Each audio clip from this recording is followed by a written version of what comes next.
दोस्तों, स्वागत है आपका हमारे चैनल पर। आज मैं आपको रूपवती मीरजान और सांपों के बादशाह की कहानी सुना रही हूँ।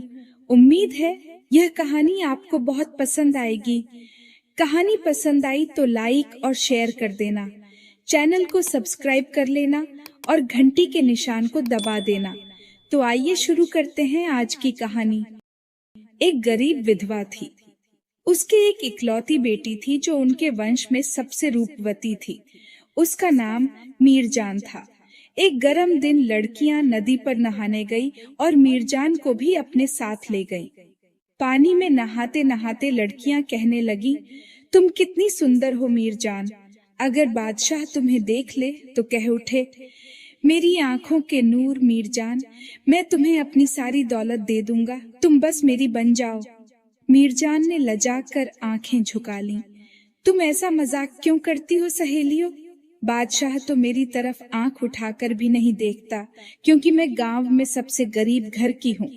उसका इतना कहना था कि एकाएक नदी में उफान आने लगा और पाताल में से किसी की प्रभावशाली आवाज आई, मेरी आंखों के नूर मीरजान, मैं तुम्हें अपनी सारी दौलत दे दूंगा, तुम बस मेरी बन जाओ। भयभीत लड़कियां चीख मारकर किनारे की ओर लपकीं और अपने अपने कपड़े उठाकर गांव की तरफ भाग गईं। मीरजान का उनको ध्यान ही नहीं रहा। रूपवती ने किनारे पर खड़े खड़े देखा कि उसके कपड़ों पर एक भीमकाय नाग 7 कुंडलियां मारे बैठा है और फन ऊंचा उठाए उसी को एकटक देखे जा रहा है। मेरी आंखों के नूर मीरजान, सांप बोला, मैं पानी के देश का बादशाह हूँ, तुम्हें अपने प्राणों से ज्यादा प्यार करता हूँ, तुम मुझसे शादी कर लो, मैं तुम्हें अपना बिल्लौरी महल भेंट कर दूंगा। हिचकिचाओ मत, अगर मुझसे शादी करने का वचन दोगी तब तो तुम्हें तुम्हारे कपड़े लौटा दूंगा, वरना इन्हें पेंदे में ले जाऊंगा। फिर क्या करोगी? मीरजान ने डर के मारे उसे वचन दे दिया। सांप वहां से ऐसे गायब हो गया जैसे वहां था ही नहीं।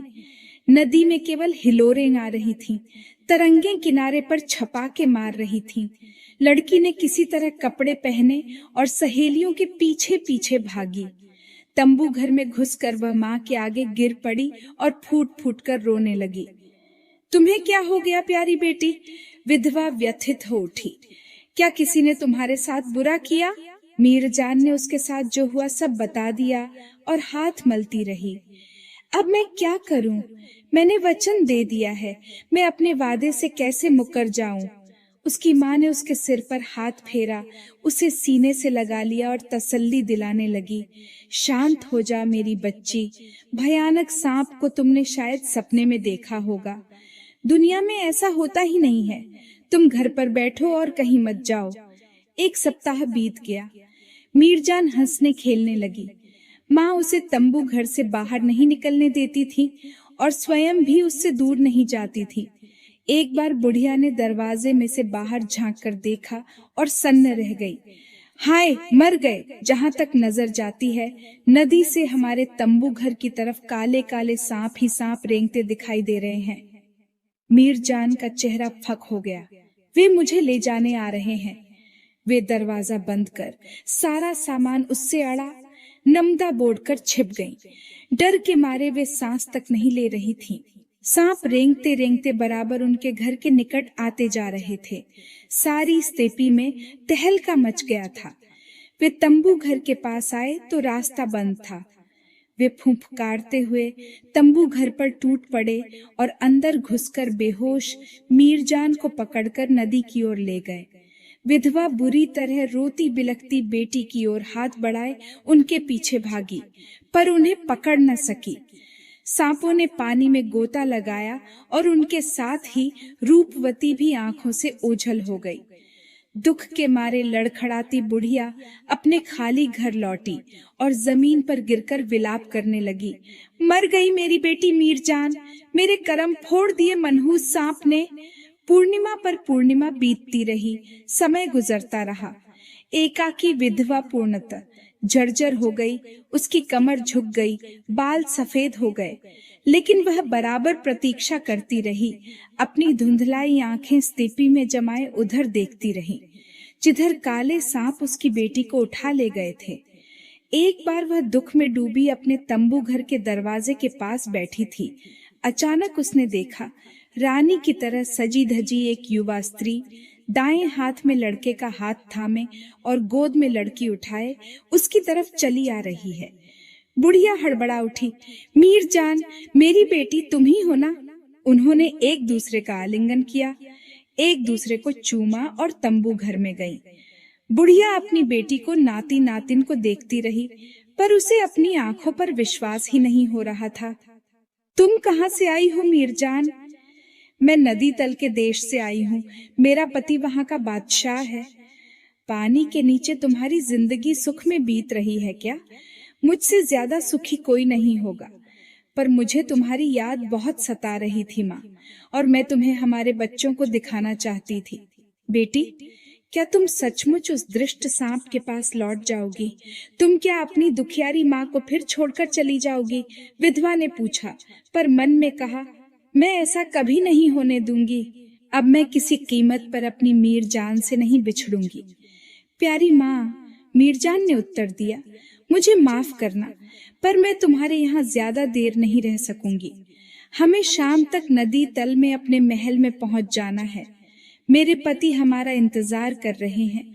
मैं उन्हें प्यार करती हूँ और उनका आदर करती हूँ, क्योंकि वह केवल धरती पर ही सांप का रूप धारण करते हैं और अपने देश में वह बहुत सुंदर नौजवान है। शायद हमारे भाग्य में ऐसा ही था, लेकिन तुम नदी तल के देश का रास्ता फिर कैसे ढूंढोगी? ऐसे मैं नदी के किनारे जाकर आवाज दूंगी, अहमिद, अहमिद, मैं तुम्हारी बीवी हूँ, मेरी आंखों के नूर, ऊपर आकर मुझे ले जाओ। और मेरे पति फौरन मेरे आगे निकलकर हमें महल में ले जाएंगे। ठीक है, बुढ़िया ने मन में सोचा, अब मुझे मालूम हो गया कि क्या करना चाहिए। माँ रोने लगी और बेटी को न जाने के लिए मनाने लगी। अगर तुम हमेशा के लिए मेरे साथ नहीं रहना चाहती तो अपने घर में कम से कम एक रात तो रह लो। मीरजान को बूढ़ी माँ पर दया आ गई और वह उसके यहाँ एक रात के लिए रुकने को मान गई। बुढ़िया खुश हो उठी, उसमें जैसे फौरन जान आ गई। दिन ढलने लगा था। रात आई, बच्चे सो गए और रूपवती मीरजान भी सो गई। तब बुढ़िया चुपके से बिस्तर से उठी और अंधेरे में कुल्हाड़ी टटोलकर दबे पांव तंबू घर से बाहर निकल गई। वह नदी किनारे पहुंचकर कगार पर खड़ी हो गई और वहां से जोर से आवाज देने लगी, अहमेद, अहमेद, मैं तुम्हारी बीवी हूँ, मेरी आंखों के नूर, ऊपर आकर मुझे ले जाओ। उसी क्षण सांप पानी में से निकला और किनारे पर फन रखकर प्यार से बोला, तुम आखिर आ गई मेरी मीरजान। मैं तो तुम्हारा इंतजार करते करते थक गया, बच्चों की याद में तड़पता रहा।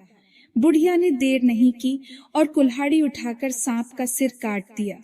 उसका सिर किनारे पर लुढ़क गया और नदी का पानी खून से लाल हो उठा। मीरजान सुबह उठी और बच्चों को लेकर माँ से विदा लेने लगी। अच्छा, मैं चलती हूँ, 1 साल बाद आऊंगी तुम्हारे पास। रूपवती मीरजान नदी के निकट पहुंची, लड़के का हाथ पकड़े लड़की को गोदी में लिए। पानी के पास रुककर उसने पति को पुकारा, अहमेद, अहमेद, मैं तुम्हारी बीबी हूँ, मेरी आंखों के नूर, ऊपर आकर मुझे ले जाओ। पति नहीं निकला। थोड़ी देर बाद मीरजान ने फिर आवाज दी, अहमेद, अहमेद, मैं तुम्हारी बीवी हूँ, मेरी आंखों के नूर, ऊपर आकर मुझे ले जाओ। लेकिन नदी तल का बादशाह अथाह पानी में से निकला ही नहीं। मीरजान का दिल डूबने लगा। उसने नदी पर नजर डाली, पर नदी तो सारी लाल हो गई थी। मीरजान सब समझ गई, रोने लगी और बच्चों को चूमने लगी। तुम्हारे पिता मर गए बच्चों, उनकी मौत के लिए मैं दोषी हूँ। अब मैं तुम अनाथों का क्या करूं? उसने बच्चों को डबडबाई आंखों से देखा और बोली, बेटी तुम अब्बाबिल बन जाओ, इस पानी के ऊपर उड़ती रहना, और बेटे तुम बुलबुल बनकर भोर को गीत सुनाना, और मैं तुम्हारी बेघर माँ कोयल बन जाऊंगी, एक जगह से दूसरी जगह भटकती रहूंगी, पति की याद में तड़पती रहूंगी, दर्द भरी आवाज में कूकती रहूंगी। इतना कहते ही वे तीनों पक्षी बन गए और पंख फड़फड़ाते भिन्न भिन्न दिशा में उड़ गए। दोस्तों, यह थी हमारी आज की कहानी। आपको कैसी लगी मुझे कमेंट करके जरूर बताना। आपका बहुत बहुत धन्यवाद।